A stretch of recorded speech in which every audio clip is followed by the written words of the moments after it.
We have all of this archaeological evidence and documentation for Giza from the great excavations in the early part of the 1900s.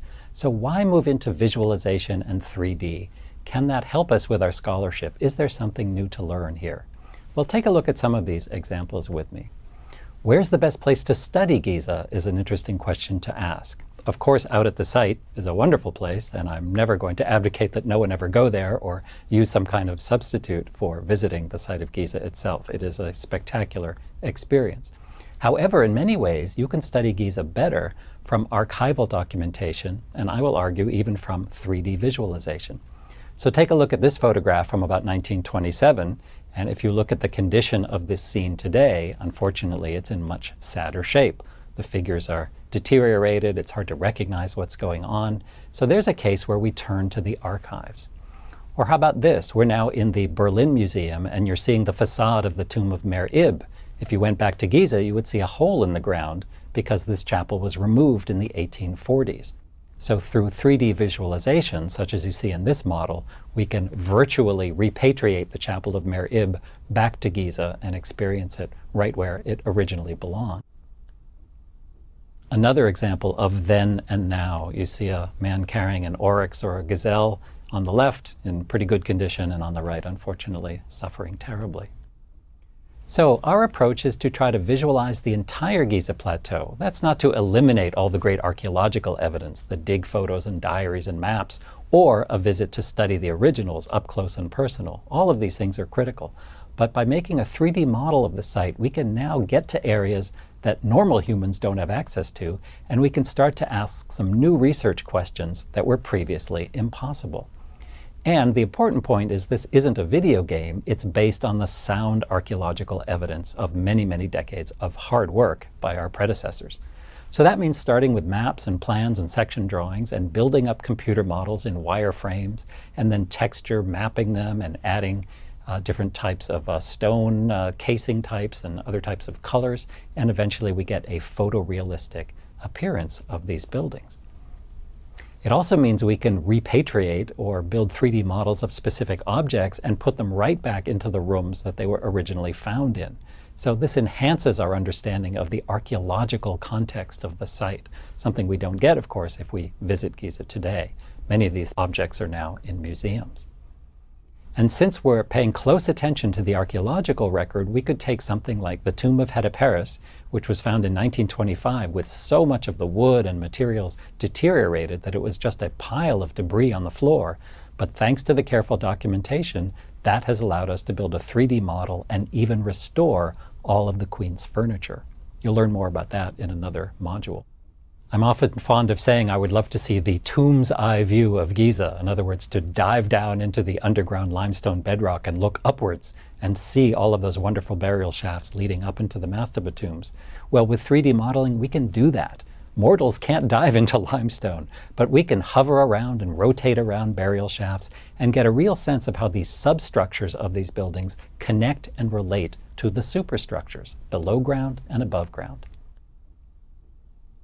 And in this particular image, you see the original excavation photo of a burial chamber in 1906, and then the modeling, the wireframe, and then the completed reconstruction. This is a room that is underground, it's completely sanded over again, and no one has been there since 1906. And of course, 1906 was black and white photography. So through our 3D modeling, we can recreate aspects of this chamber, faithfully reproduced based on the archaeological evidence, but now in color and now with complete freedom of movement.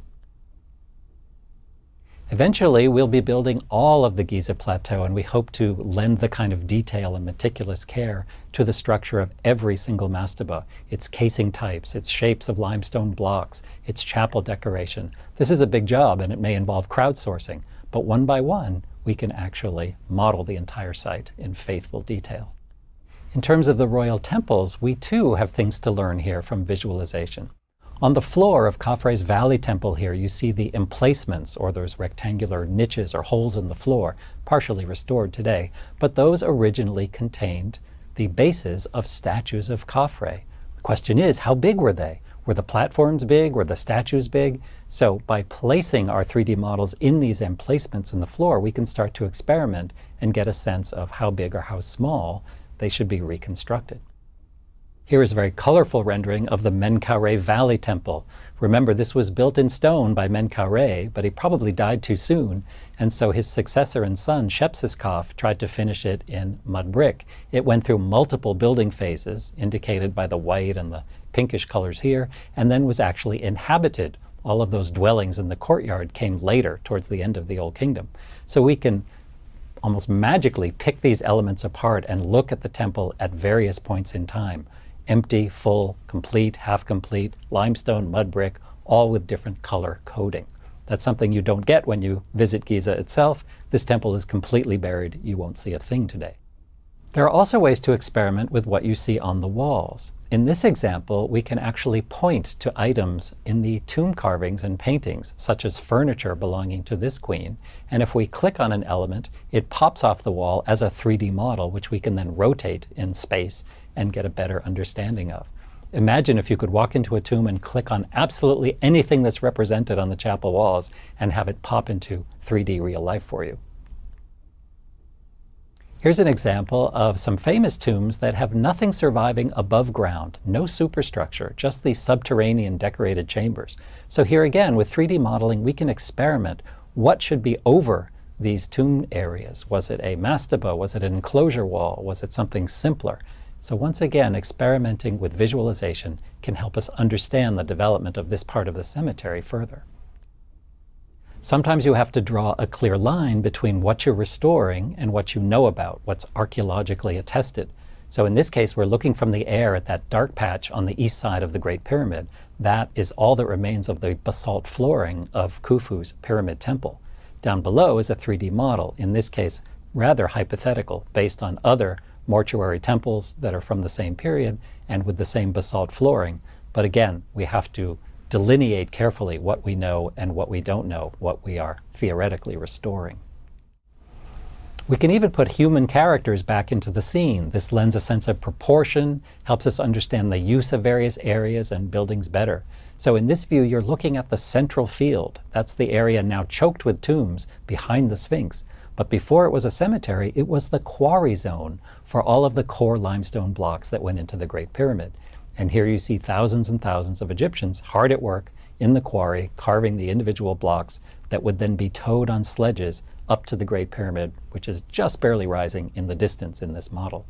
Simulations can help us as well. Here's the subterranean chapel of Queen Meresank, and the arrow points to a window leading into the chapel. Once we go inside, we can see, if we reconstruct the course of the sunlight, that the sun pierces through that window right through the room and illuminates the false door, or the sacred offering place, in another chamber. That's something we wouldn't have known without building the 3D modeling. And in fact, we can now think about where are the neighboring buildings and would they have blocked the sun coming into that window? If so, does that tell us which tombs were first and which tombs were second, and in fact help us chronologically reconstruct this part of the cemetery, all based on a few shafts of sunlight and a window. And now here's a case study. This is a chapel of a man named Nefer. He built this exterior stone chapel, and where all the men are standing was once beautifully decorated four walls of this room. Now this gets tricky. Follow along with me. This entrance niche or jamb is in Boston. On the other side of the entrance, this piece is now in Paris. If we go inside and look at the south wall, the upper part of the standing couple is in Boston. The rest of their bodies are still at Giza in the tomb. We can put them together and you can see them now reunited. Then over to the west wall, it gets even more confusing. This little block with part of the name of Nefer's wife is in Birmingham, England. Right next door are two connecting pieces in Copenhagen, and they also join a fragment still on the chapel wall itself at Giza. Next to that is the upper part of the false door. This is in Rome. Put it all together and it makes quite a jigsaw puzzle. We're never going to do this physically, so here we're just doing it photographically, but the next step, of course, is 3D modeling. There's nothing on the south wall, but around onto the east wall we have more pieces. In this case, another fragment in Copenhagen, and that one adjoins to a standing representation of Nefer and his spouse still on the chapel wall. So putting all these pieces together virtually is really the only way to understand this tomb. From there, we can start to colorize the scenes, understand the hieroglyphic inscriptions better, and in fact, the relationships of all the decoration on these walls. We can even recreate a 3D model of Reisner's Harvard camp, the expedition headquarters to the west of Khafre's pyramid. Here you see a rendering of the courtyard, which was always full of statues and ceramics and stone vessel fragments. This was the central headquarter hub where the expedition based everything, wrote their publications, held court, entertained visitors, showed colleagues around, and this was really an integral part of the entire story of the excavation of the Giza necropolis.